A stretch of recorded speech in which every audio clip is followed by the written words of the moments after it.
始めさせていただきます。そしたらバンドの紹介をお願いします。はい。皆さんこんにちは。こんにちは。船橋のあたりで活動していますサンズイズと言います。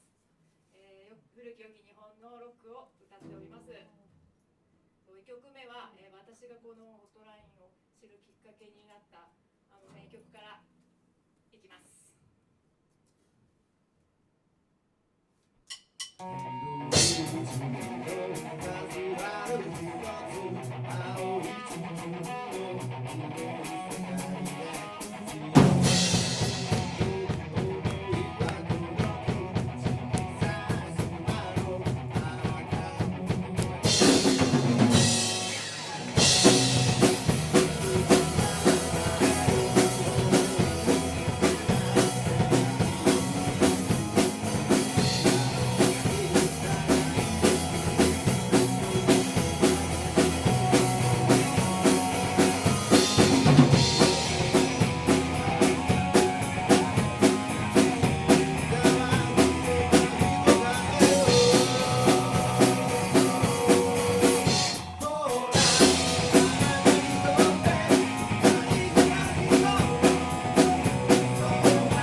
ルハーツのラブレターでした。我らですね、歌いながら演奏するのは結構大変で、3人全員で公平にボーカルを取る制度を導入してるんですけど、なかなか私は歌ってなくて、今回ねそれがバレてしまって当番が回ってきてすごい緊張して声めっちゃ震えてましたね。これからね頑張って歌っていきたいと思います。ありがとうございます。最後はですね、オリジナル曲の、ありがとうという曲をやらせていただきます。バンドメンバーといいメンバーに巡られた感謝の気持ちと、いつも一緒に盛り上がってくださる仲間たちに向けて作りました。聴いてください。